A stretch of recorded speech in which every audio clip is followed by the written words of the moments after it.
Muy bien. Vamos a estudiar entonces con mucha claridad bíblica la cultura caracterizada por la confusión de género. La primera pregunta que voy a exponer, que es obvia, ¿acaso no es la biología la que determina el género? Por supuesto que la respuesta es sí.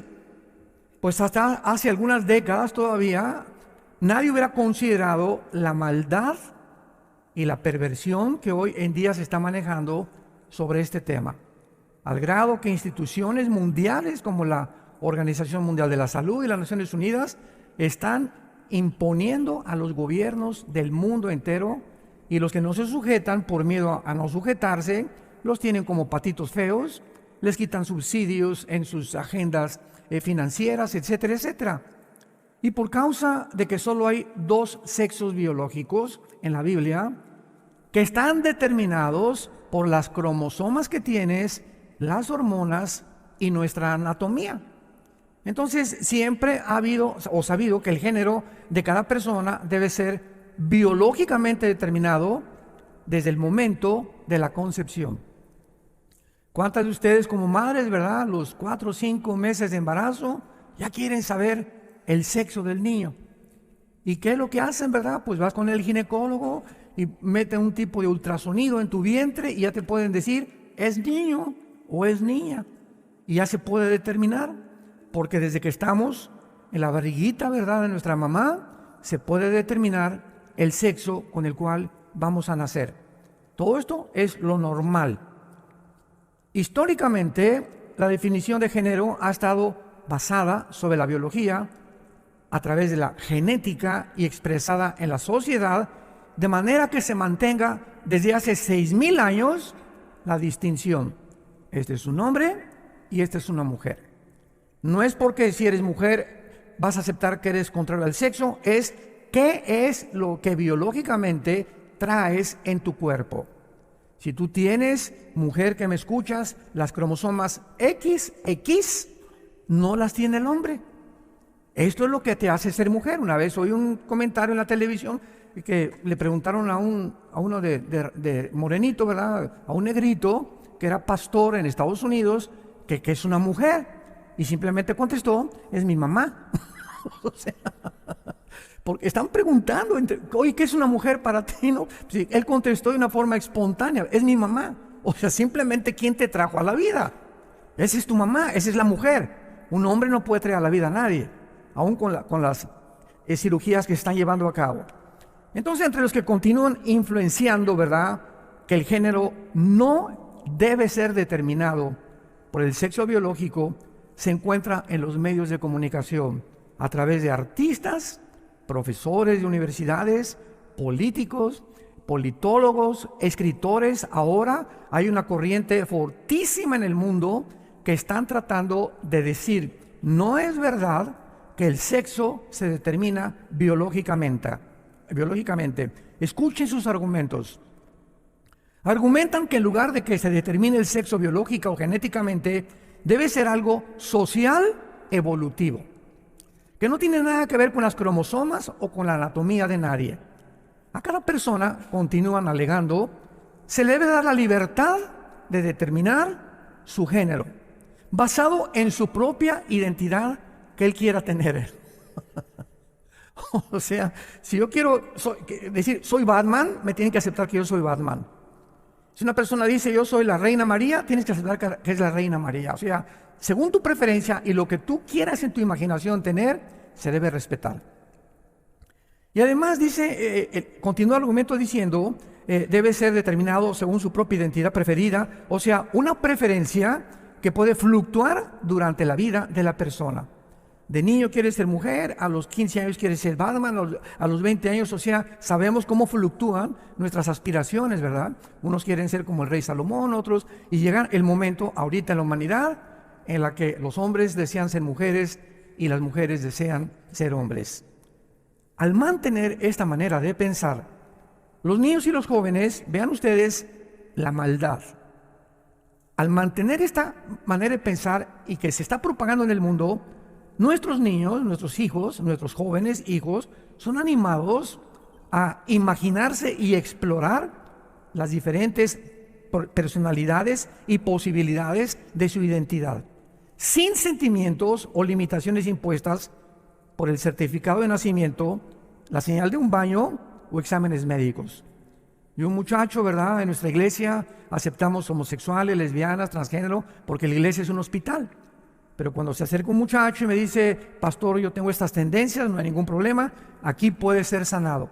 En Canadá, lo vimos ayer, se prohíbe ya esto. No se les prohíbe cambiar de identidad. Los gobiernos han llegado a un punto de que si eres así, es mucho mejor, porque mientras más confuso estés sobre tu identidad, es más fácil para el gobierno controlarte. ¿Me van siguiendo? Entonces, llega una persona así con nosotros y le digo simplemente, mira, cuando vayas al baño, bájate los chones y vete en el espejo y que el espejo te diga qué eres. Ya no tienes que preguntarme, porque me dices, oiga, es que yo no sé qué soy. Vete en un espejo y bájate los chones, baja los calzones, si me entienden. En México decimos chones. Y que el espejo te diga qué eres, ya no te estés peleando. No puedes tú negar el sexo con el cual tú naciste. Ahora, ante estas circunstancias de locura, porque ya es una locura. O sea, cuando el ser humano llega a un grado donde la ciencia ya no es ciencia, es ciencia ficción. Ya no es ciencia, ya es ciencia ficción. Es cuando decimos realmente la psicopatía en la que el mundo vive es completamente causada por espíritus demoníacos. Se ha soltado sobre el globo terrestre una infinidad de millones de espíritus y entidades espirituales. Jesucristo, cuando pisó este mundo, lo primero que hizo guerra fue contra los espíritus de demonios. Y lees los 4 evangelios, ¿verdad? Mateo, Marcos, Lucas y Juan, y Cristo continuamente hablaba con gentes que tenían dentro de ellas influenciados, poseídos, y la Biblia le llama demonios. Y la palabra demonio en el griego significa seres inteligentes que producían locura en los seres humanos, van directamente a cambiar y alterar tus hormonas cerebrales, tus neuronas cerebrales, para que tú puedas, el cerebro es como un circuito en el cerebro que tenemos, cualquier neurólogo te lo puede decir, y el blanco de ellos es desconectar ciertas conexiones eléctricas, porque son eléctricas dentro del cerebro, para que si tú desconectas un cable y lo conectas con otro, tu conducta comienza a ser alterada. Y lo único que puede mantener la armonía neurológica en nuestro cerebro es la paz. Ninguna de estas personas puede tener paz. Por eso viven un conflicto continuo durante todas sus vidas y por eso los transgéneros se suicidan en un 70%. Ante estas circunstancias de locura en que estamos viviendo, ¿de qué manera debemos pensar como cristianos? Aunque el debate cultural del transgenerismo, ¿verdad?, actualmente es relativamente nuevo, de hace 10 años para acá, los asuntos fundamentales de por medio son tan antiguos como la historia humana. Y vamos a ver que la Biblia no guarda silencio ante este asunto. Quiero compartirles a ustedes algunos puntos, verdades bíblicas, que nos van a proveer de una información básica acerca de toda esta confusión cultural. Porque es lógico, ¿verdad?, que por favor podamos hablar con nuestros hijos desde pequeños, con nuestros jóvenes. Si yo les digo a los papás, cuando llegue tu hijo, los menores de edad, revísale su mochila, revísale sus libros y sus papeles que tiene, que la escuela no les esté metiendo papeles o fotografías de pornografía. Y los pobres niños no tienen, un niño de 5, 6, 7 años de edad, ¿cómo puede saber si es hombre o que es mujer de una forma conciencial y de una forma completamente consciente de que realmente es lo que es y lo que lo hizo Dios? Entonces, qué fácil es poder influenciar a un niño y decirle, no eres niño, eres mujer, y lo aceptan. Y les comienzan a comprar vestiditos y les comienzan a cambiar la ropa de hombre o mujer para que crezcan completamente desorientados. Y si llegan así a la pubertad o a la adolescencia, el niño es presa de Satanás, de los demonios.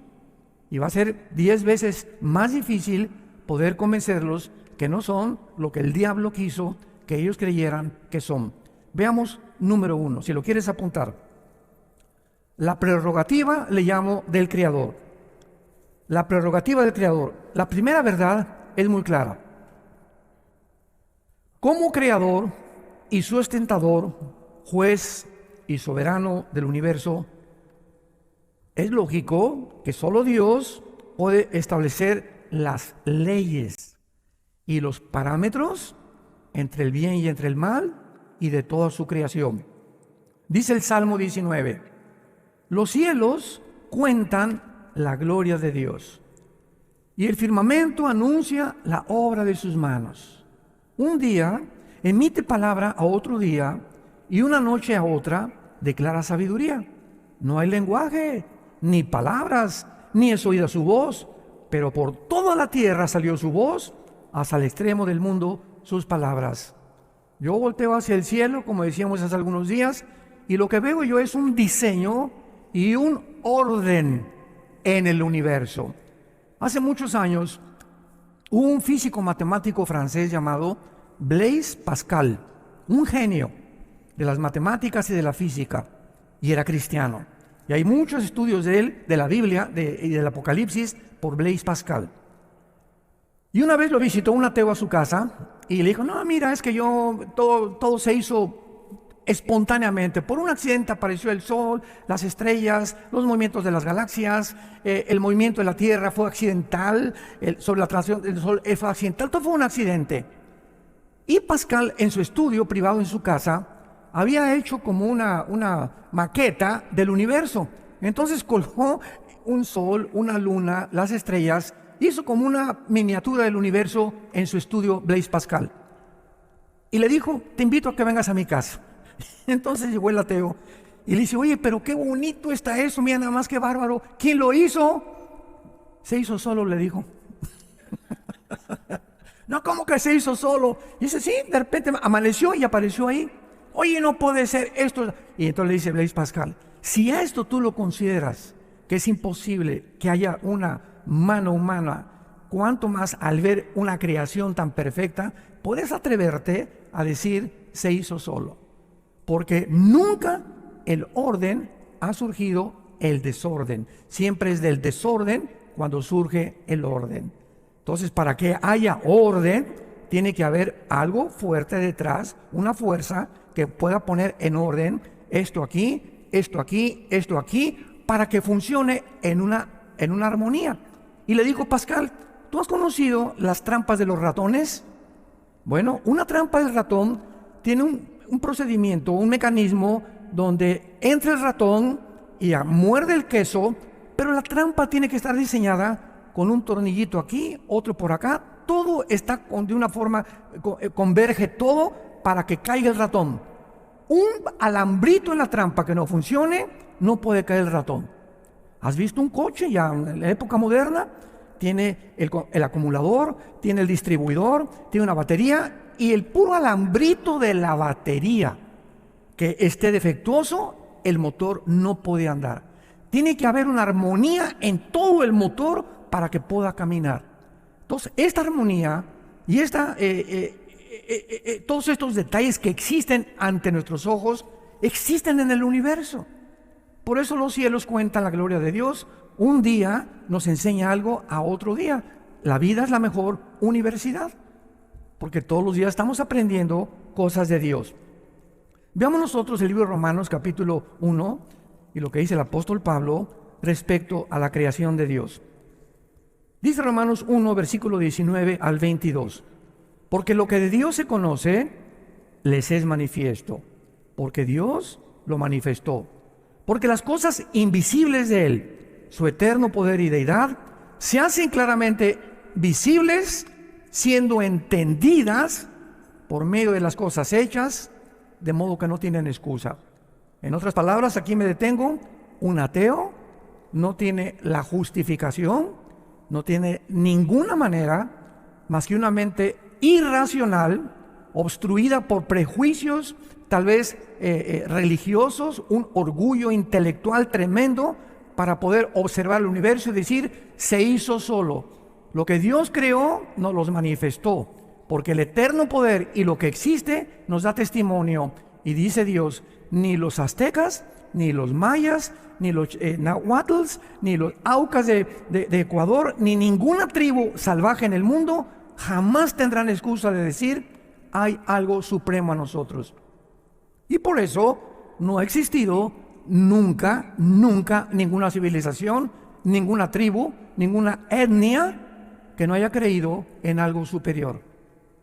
Los indígenas de Estados Unidos que fundaron Estados Unidos eran espiritistas, ¿verdad? Otros tienen dioses, otros adoran al sol, otros adoran a la luna, pero siempre nos salimos de nosotros y estamos buscando algo o alguien a quien adorar.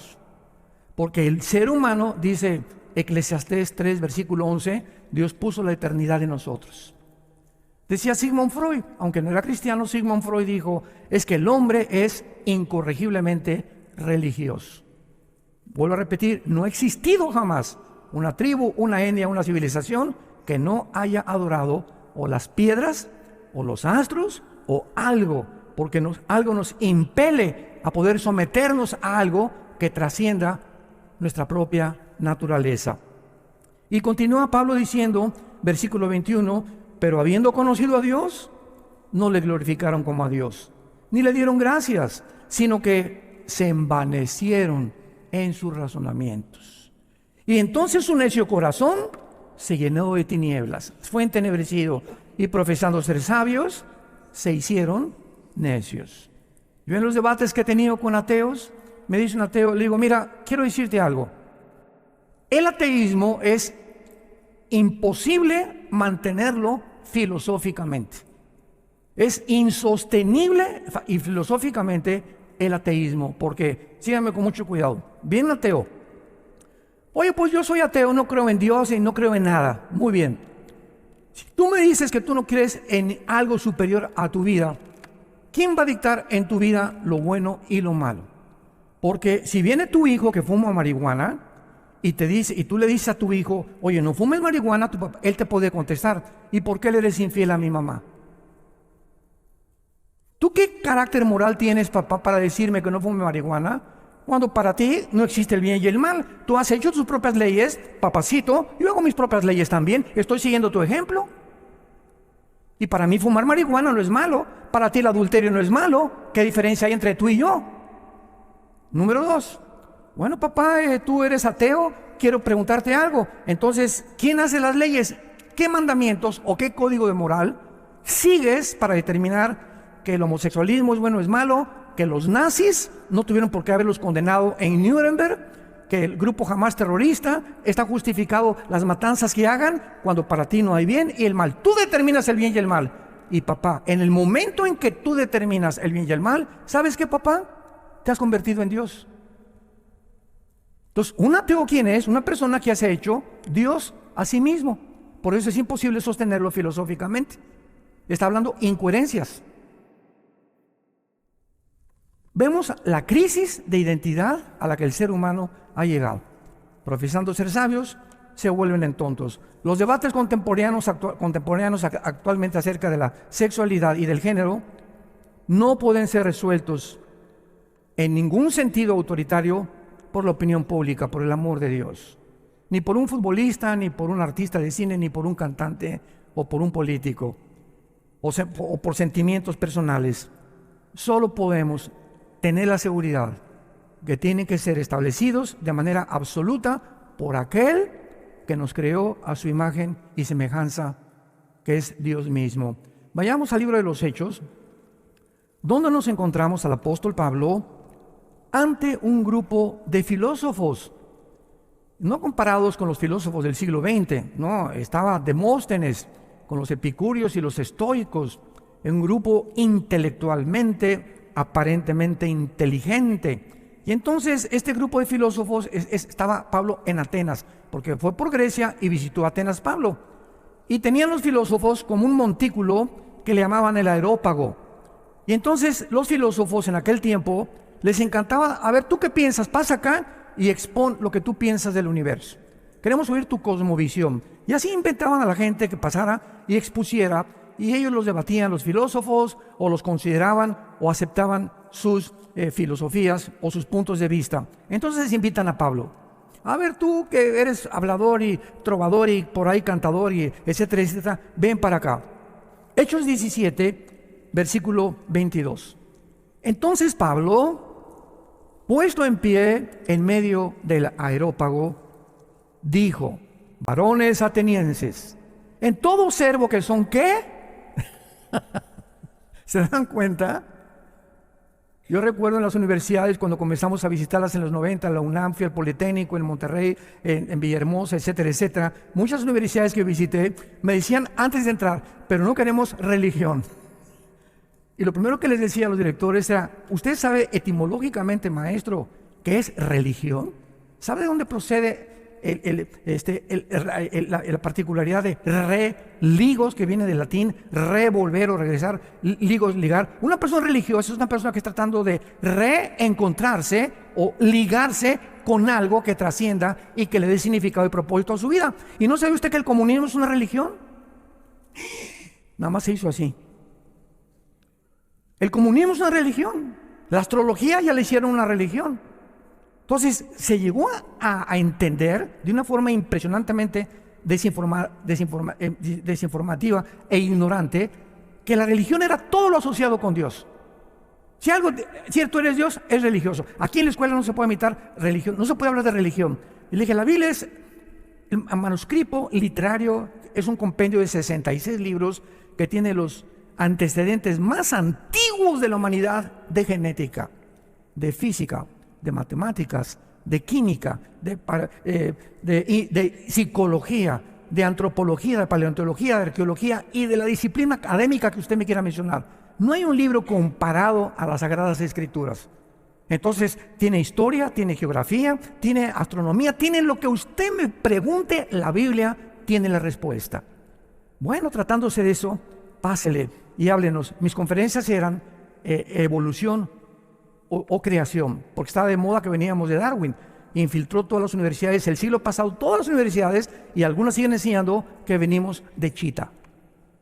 Que por un accidente, ¿verdad? Este tiene el cromosoma este también esto, y todos venimos de una sola especie. Cuando la genética, 1954, el doctor Crick y el doctor Watson se les da el premio Nobel de Medicina porque descubren la molécula del ácido desoxirribonucleico o el ADN.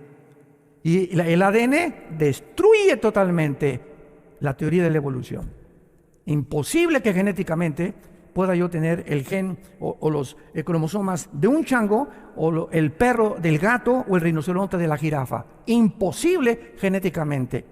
Y más cuando se descubre esto, el 60% de los ateos en el mundo se vuelven a la Biblia. Y la Biblia tenía la razón. Y Pablo continúa diciendo: porque pasando y mirando que son muy religiosos, viendo vuestros santuarios, hallé un altar en el cual estaba esta inscripción: al Dios no conocido. Los mismos filósofos atenienses, Demóstenes, Platón, Sócrates, en los que tú me quieras mencionar, ellos filosóficamente jamás se dijeron ateos. En su libro La República, Platón, ¿verdad?, que comenzó a exponer los principios de un socialismo o un sueño de que las sociedades viviéramos de una forma equitativa y financieramente igualitaria, mencionaban siempre, ¿verdad?, hay algo, y comenzaban a adorar algo a alguien. En este tiempo, cuando Pablo llegó, era Demóstenes, el padre de la filosofía en el tiempo de Pablo. Y Pablo les dijo, ¿verdad?, esta inscripción, levantaron una estatua que decía: al Dios desconocido. O sea, ellos sabían que sí había un Dios, pero no lo conocían. Entonces vamos a llamarle a la luna diosa, o al sol dios, o vamos a Teotihuacán a cargarnos de energía, o vamos en los espíritus, pero de alguna forma toda la humanidad siempre ha buscado en quién y a quién adorar. Y Pablo dice: al que ustedes adoran sin conocerle, es a quien yo les anuncio. Ustedes adoran lo que no conocen, yo se los vengo a anunciar. Cuando yo me hice ateo, a los 14 años de edad, decepcionado de la religión, me acuerdo que le dije a mi padre: papá, me metí a estudiar la religión que tú nos expusiste, el catolicismo. ¿Cómo es posible que Roma siga enseñando que fuera de Roma no hay salvación? La Biblia dice, porque no hay más que un mediador entre Dios y los hombres, Jesucristo, y fuera de Cristo no hay salvación. Le dije, papá, ¿tienes la Biblia católica? Teníamos la Torre Samad, enséñamela, porque acabo de aprender esto. A mí me gustaba mucho estudiar desde que era niño. Y le dije, papá, ¿cómo es posible que una religión me estés enseñando que contradice la Biblia? Entonces llegó un arzobispo, mi papá le encantaba traer arzobispos a la casa y padres, éramos muy, muy religiosos y los invitaba a comer. Y entonces en una de las comidas le pregunté, mi papá le dijo, oiga, este señor arzobispo, mi hijo tiene problemas con la religión, etcétera, etcétera. Y me hizo esta pregunta. Y yo le hice esta pregunta. Oiga, señor, nunca le dije arzobispo, ni su alteza, ni mucho menos, ¿no? Oiga, señor, quiero que usted me conteste algo. ¿A quién le hago caso? ¿A la iglesia que usted representa o a la Biblia? Porque lo que dice la Biblia, lo que ustedes practican, contradice las Sagradas Escrituras. Y me contestó de una forma muy honesta, a la Biblia. Pero vemos que así nos enfrentamos tarde o temprano con personas que se aferran a muchas cosas. Le dije, o la otra pregunta, ¿cómo dicen ustedes que María es la madre de Dios? Vamos a seguir una línea de lógica y de razonamiento. Si la María es la madre de Dios, entonces diosa. Ustedes han elevado a María como una diosa. ¿Y por qué después de que tuvo el parto con Jesucristo, se tuvo que ir a purificar con José, de acuerdo a las leyes del Levítico? Se fue a purificar ofreciendo 2 palomitas. ¿Por qué? Porque se consideraba impura. ¿Y entonces por qué nos enseñan la oración? Dios te salve María. Dios te salve María, entonces Dios está pidiendo que salven a María. Entonces, ¿cómo que es la mamá si Dios, la oración de Dios salve María, llena eres de gracia, le pide a Dios que salven a María? Y se quedó, casi se le atora el pozole. Por eso es importante hacer preguntones, porque si no, no vamos a llegar nunca a la verdad y tenemos ya que despojarnos de las influencias. Es que lo tengo que creer porque mi familia fue de esta religión. Lo tengo que creer porque fue lo que me hicieron. No es que no tienes un sentido en el corazón y en la mente que Dios nos ha creado para que busquemos la verdad, y cuando nos enfrentamos con la verdad y contradice lo que nos han enseñado, seamos valientes. No podemos nada contra la verdad, sino por la verdad. Porque al conocer la verdad, tenemos la capacidad de sacar a nuestra familia de las tradiciones mentirosas y tradicionales en las que crecieron ellos, sus padres y sus abuelos. Somos la luz del mundo. Me serán testigos cuando el Espíritu Santo venga sobre sus vidas. Pero si te sigues manteniendo así en tu familia va a acabar en el paganismo también, celebrando Halloween, el Día de los Muertos, visitando a muertos que ya no están ahí. ¿Por qué? Porque nos enseñaron tradiciones. ¿Se acuerdan de la historia de la India María? Llega el Día de los Muertos. Y ahí está la India María, una olla de pozole en un panteón. Y llega la señora Pompidou con un ramo de flores y le dice, India bruta, ¿cuándo crees que tu muertito se va a comer tu pozole? Y le contesta a la India María, cuando venga el suyo por las flores. Tanto los ricos como los pobres, igual de paganos. No hay ninguna diferencia.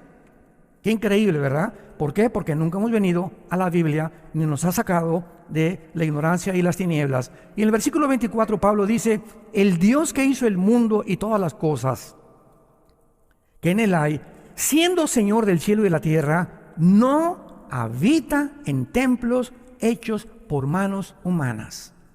Y muchos de nosotros cristianos, evangélicos, muchos de nosotros, he ido a muchas iglesias donde dicen, vayamos al templo el domingo. ¿Qué? O sea, no han leído la Biblia todavía. Ya no hay templos hechos por manos humanas. El templo ahora somos nosotros. Tú y yo hemos sido la casa de Dios, con el Espíritu Santo ha entrado a habitar en nuestras vidas. Dios no habita ya en templos hechos por manos humanas, dice la Biblia. Y dice, ni es honrado, versículo 25, por manos de hombres como si necesitara de algo. Ya no tienes que llegar a la iglesia, ¿verdad? Y pongo mi veladora, y pongo a mi santito, y pongo esto, y pongo aquello. Y Señor, me voy con unas pencas de mamey y de nopales, me voy a pegar, a sangrar como el día de Semana Santa en los desfiles que vemos, para que vea, Señor, mira cuánta sangre. O me voy a ir caminando a la villa de rodillas, se me sangren las rodillas, creyendo que esos sacrificios son agradables a Dios. Mira, ya viste, Padre, te ofrezco caminar 1 kilómetro, pero sana, mi hijito, por el amor de Dios. Toda esa gente lo hace. ¿Por qué lo hace? Porque no conocen las Sagradas Escrituras. Y en ese momento nosotros tenemos compasión de ellos, porque nosotros hacíamos las mismas cosas igual. Yo crecí en una cultura hiperreligiosa que me llegó hasta a hastiar y me fui al otro extremo. Pero cuando sí la verdad, más decepcionado estaba, porque me decepcioné de la religión, nunca de la persona de Jesús. Jamás me enseñaron. Estuve en los colegios lasallistas, salesianos, con jesuitas. Nunca nos enseñaron a Jesucristo, ni lo que hizo en la cruz, ni su resurrección, ni el juicio final, ni el infierno. Todo era ritos, ceremonias y liturgias. Ahora veamos nosotros claramente, después de leer esto, que es muy importante también porque Dios define la verdad absoluta. Cualquier cosa que contradiga la verdad es mentira. Les conté que algún tiempo estuve en la filosofía de facultad, filosofía y letras de la UNAM, la Universidad en México, y les hice esta pregunta también a los estudiantes de filosofía. ¿Alguno de ustedes me puede definir qué es la verdad? Y la pregunta la vuelvo a hacer a ustedes, y ahorita no levanten la mano. Yo les hago la pregunta ahora. ¿Alguien puede definir qué es la verdad? Bueno, es lo contrario de la mentira. Ok, pero si tú sabes que es mentira, ¿cómo defines qué es verdad? Y que lo que es mentira es mentira. Y cuando venimos a la Biblia, nos damos cuenta que ese era el propósito de todos los filósofos de Grecia. Platón, Demóstenes, todos estaban buscando la verdad. Ningún libro de los filósofos definen qué es la verdad. Y llega Jesucristo 300, 400 años después de los filósofos griegos y dice Jesucristo, yo soy la verdad. Escuchen esto, no dijo yo soy una verdad, artículo indeterminado. No, yo soy la única verdad. ¿Qué es la verdad? Aquello que no está sujeto a ningún cambio, si lo quieres apuntar. Por eso dice la Biblia, Jesucristo es ayer igual, hoy y por los siglos. No puede ser verdad. Hace algunos años, Jacques Cousteau, oceanógrafo francés, 1947-48, muy prestigiado, puso en su bitácora, dentro del mar no existe la comunicación, y se aceptó como una verdad. Pasaron 10 años o 15 años, en los 50, se descubre un instrumento que puede percibir el sonido que transmiten las langostas y las ostras. Entonces lo que se había asumido como una verdad de un oceanógrafo, vino la invención tecnológica de otro dispositivo que comprobaba que dentro del mar sí se transmite el sonido. Yo en la escuela, y creo que tú también, nos enseñaron que Plutón era un planeta, ¿no es verdad? Hace algunos años llegaron los astrónomos a decir, no llena los requisitos ni se puede clasificar como un planeta. En todos los nuevos libros de astronomía, Plutón ya no es planeta. La verdad no se puede encontrar ni en la ciencia, porque la misma ciencia es cambiante. La verdad solamente puede ser algo que no está sujeto a ningún cambio desde que existe el universo, y se llama Jesucristo. Y a ese estamos siguiendo. ¡Qué bendición, verdad! Yo me emociono. ¡Qué emoción que no nos podemos equivocar siguiendo a Jesucristo! Y vemos en penúltimo lugar que si la existencia humana es el mero producto de un proceso biológico evolutivo, como lo acaba de declarar, ¿quién creen? El director del Foro Económico Mundial, que cada año se reúnen en Davos, Suiza, con el presidente Clinton, con los Obama, con físicos, matemáticos de las redes sociales, el presidente de Google, el presidente por aquí, por allá, ex senadores, puras celebridades, ¿verdad? Ex políticos, ex presidentes de la República, y se juntan ahí en Davos para hacer una reunión y determinar ellos qué vamos a comer el año que entra. ¿Cuáles van a ser las reglas de conducta para el mundo? Si les ponemos una pandemia, si no les ponemos una pandemia, ¿qué protocolos vamos a...? Todo ellos lo resuelven. Y este director del Foro Económico Mundial, que es un alemán, Klaus Schwab, que ya dejó el cargo hace algunas semanas, dice que él va a crear una nueva raza de seres humanos, con la tecnología y con la inteligencia artificial. O sea, es locura, ¿verdad?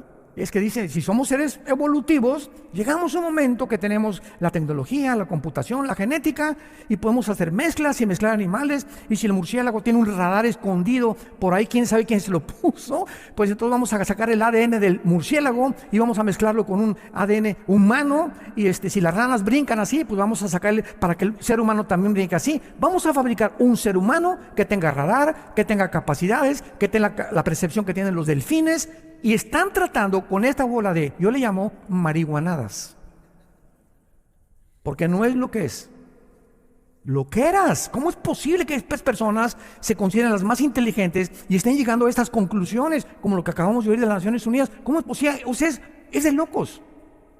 El mundo ha llegado a esta locura y tenemos que despertar, santos de Dios, tenemos que despertar por el amor de Dios, tenemos que luchar por la verdad, tenemos que luchar por nuestra familia y nuestros hijos.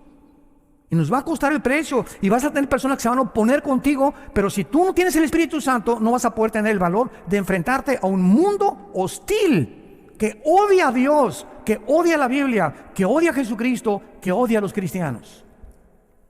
Y si no, como dijo Winston Churchill, al que no le guste el calor, que se salga de la cocina.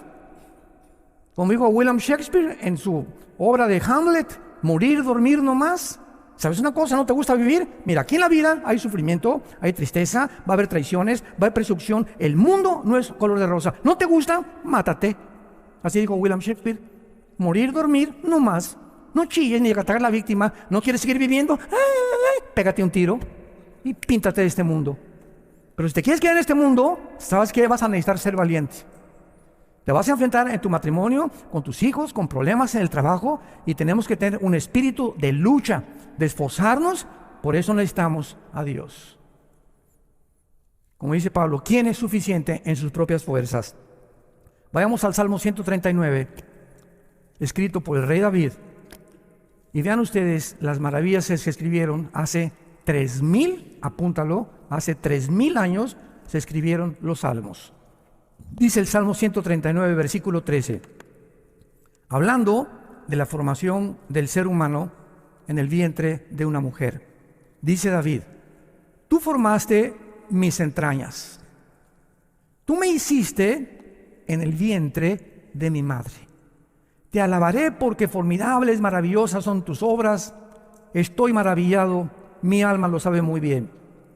No fue encubierto de ti mi cuerpo, bien que en oculto fui formado, y entretejido en lo más profundo de la tierra, mi embrión vieron tus ojos, y en tu libro estaban escritas todas aquellas cosas. Vean ustedes lo que dice David. Las 23 cromosomas de mi papá, donde mi papá tuvo relaciones sexuales con mi mamá, salieron en la eyaculación de mi papá, millones, ¿verdad?, que salían para poder fertilizar el óvulo de mi mamá. Y solamente uno de todos los que salieron de mi papá fertilizó el óvulo de mi mamá. Muy bien. Entonces, aquí hubo una conversión entre el óvulo de mi mamá y el esperma de mi papá. Y cuando se juntaron, se produjeron 36 cromosomas, 46 cromosomas. Y cuando éramos un embrión, ahí se encontraba mi hígado. Y alguien comenzó a dictarle instrucciones. Tú vas a hacer hígado, tu páncreas, tus órganos sexuales, tu piel, tus neuronas, tus ojos, tus oídos, tus huesos, tus pies. Comenzó algo milagroso que se hizo solo. Estoy maravillado, dice, hace 3000 años no se conocía la genética. Estoy maravillado, dice David, y estas cosas que me maravillan trascienden nuestra capacidad de poder llegar a la locura de decir, ¿se hizo solo? Ya no vayamos tan lejos como dijimos las hormiguitas. ¿Quién le dice a esa hormiguita minúscula?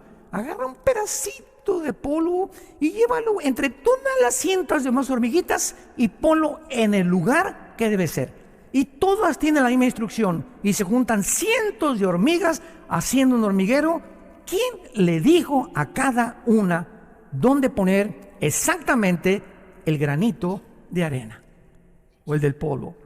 ¿Qué coordinación, qué dirección, qué organización pueden tener ellos?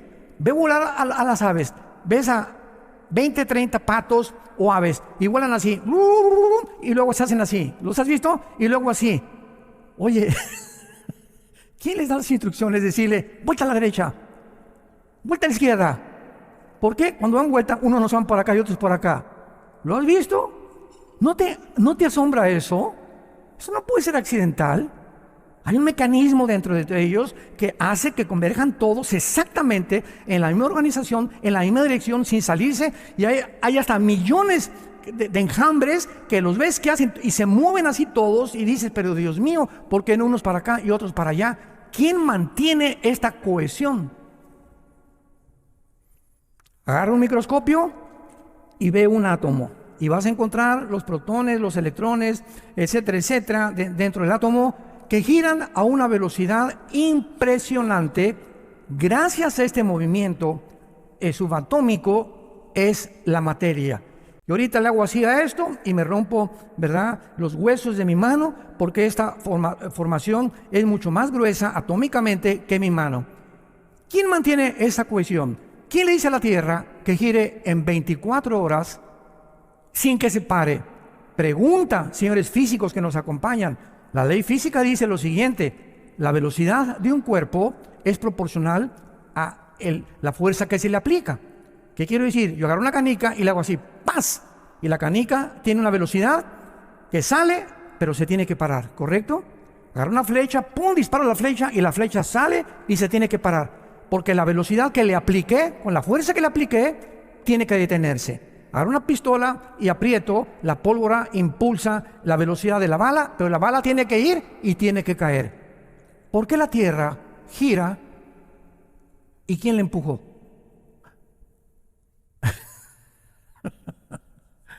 Señores físicos, discípulos de Pascal, ¿no hay aquí discípulos de Pascal? ¿Quién empujó la Tierra? ¿Quién le dio la velocidad a la Tierra para que se mantenga uniforme? ¿Por qué no se detiene? La Tierra está violando las leyes de la física humanas. Esta velocidad, esta cohesión, ¿por qué los átomos dentro de la materia atómica, por qué no se detienen? ¿Quién los mantiene así? Oye, una máquina que inventemos, lo que sea, forzosamente se tiene que parar. Tanto en el mundo macroscópico como microscópico encontramos leyes que trascienden la naturaleza del intelecto del ser humano. Pero profesando ser sabios, dicen que no creen en Dios. Se hicieron necios, dice el apóstol Pablo. Y finalmente, ontológicamente, tanto el hombre como la mujer somos iguales ante Dios. Porque los dos tenemos, espérenme tantito, las mujeres, amén. Somos iguales también, espérame tantito. Somos iguales porque fuimos creados a la imagen y semejanza de Dios. Veámoslo rápidamente en Génesis capítulo 1. Génesis 1 dice así. Versículo 27. Y creó Dios al hombre a su imagen. A imagen de Dios lo creó, varón y hembra los creó. O sea, sacar y necayá en el hebreo. Varón y hombre. Vean esto. Dios crea a un varón con órganos sexuales reproductivos y entonces crea a una mujer diferente completamente sexualmente al varón. La mujer tiene órganos sexuales que va a recibir la semilla y Dios nos pone a nosotros la semilla, el esperma, y a la mujer la crea como receptora de esa semilla. Entonces, ¿qué es el sexo, verdad?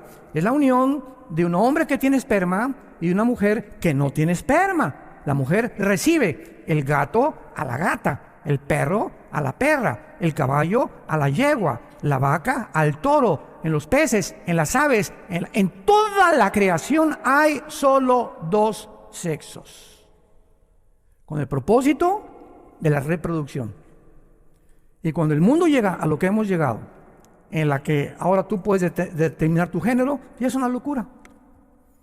Ya es contradecir la genética, contradecir la biología, decirle a Dios, ¿verdad? Te equivocaste. Klaus Schwab le está diciendo a Dios, discúlpame, pero vamos a crear a alguien mejor de lo que tú nos creaste. Vamos a crear una super raza porque somos más inteligentes que tú, porque tenemos ahora la inteligencia artificial, tenemos la tecnología y tenemos las computadoras. Así que Dios, espérame tantito, tú no existes, somos nosotros dioses.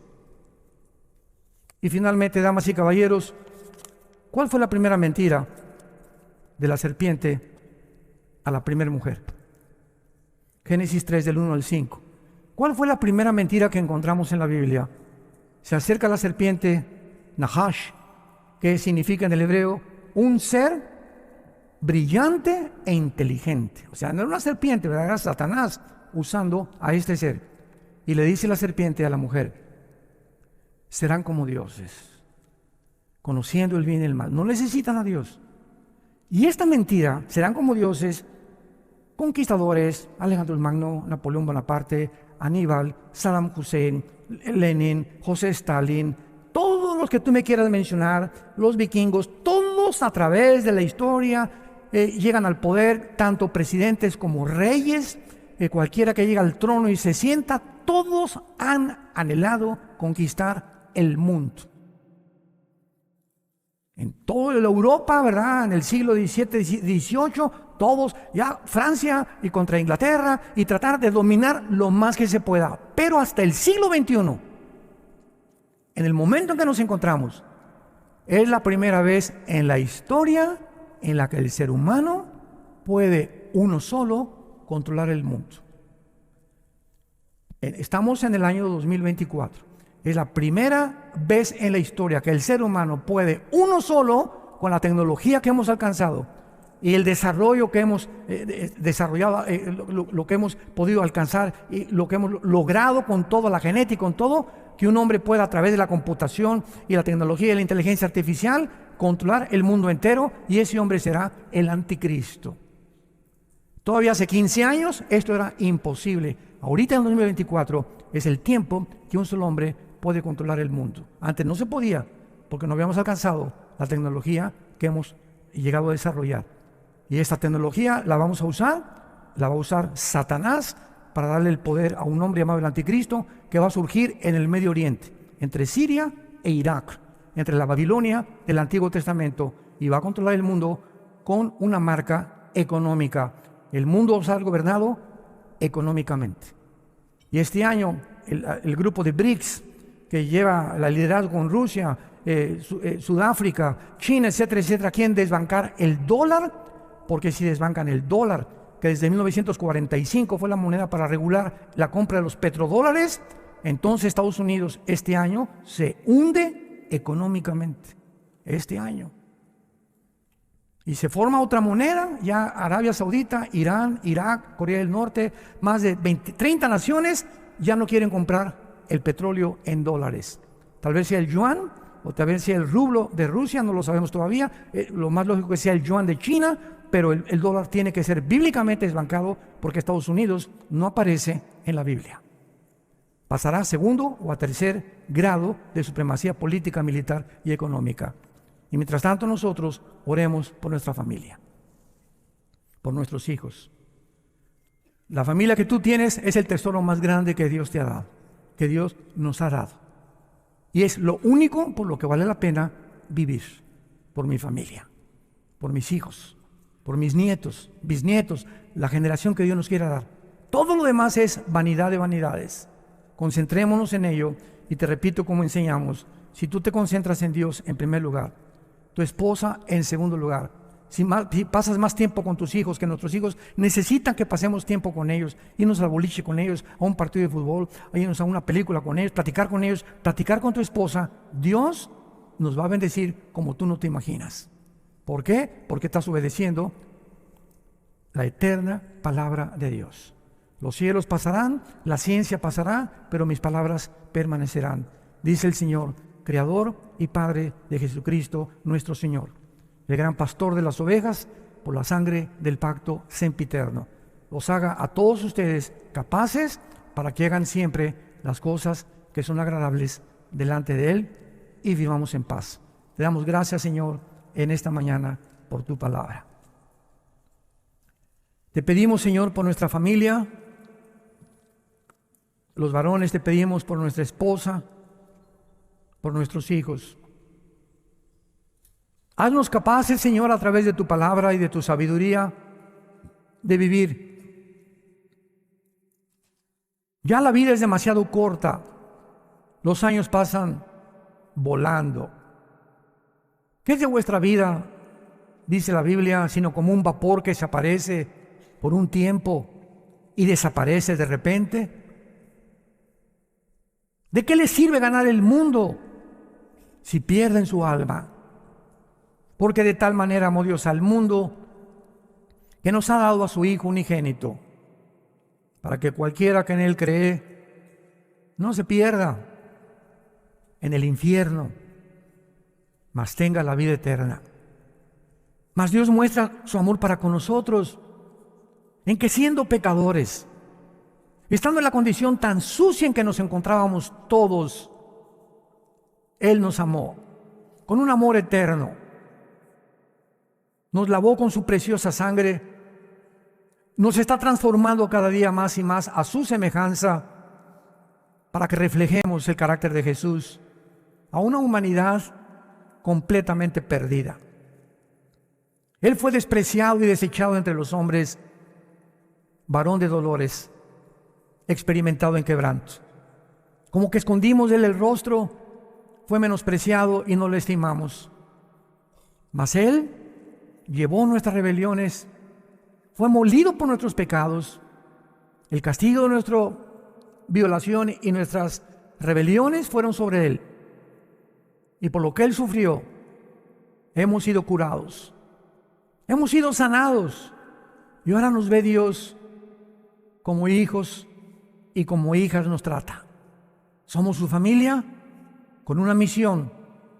Vayan al mundo y prediquen y den testimonio de lo que yo he hecho en tu vida. Háblale a tu familia, a tus amigos. Los mando como ovejas en medio de lobos. Pero no teman mi pequeña manada, porque si creen en mí, dijo Jesús, crean también en Dios. En la casa de mi Padre hay muchas moradas. Me he ido a preparar un lugar para ustedes, para que donde yo estoy, ustedes también estén. Y cuando venga por ustedes, os tomaré a mí mismo, para que estén conmigo a donde yo estoy. He aquí, les dejo mi palabra, les dejo al Espíritu Santo y les dejo el ejemplo de mi Hijo Jesucristo, para que sigan sus pisadas y permanezcan firmes en la esperanza a la que hemos sido llamados hasta el fin, para la gloria de Él, en Jesucristo nuestro Señor. Amén. Amén y amén. Gracias a Dios por este libro maravilloso. Gracias, Padre, por tu palabra.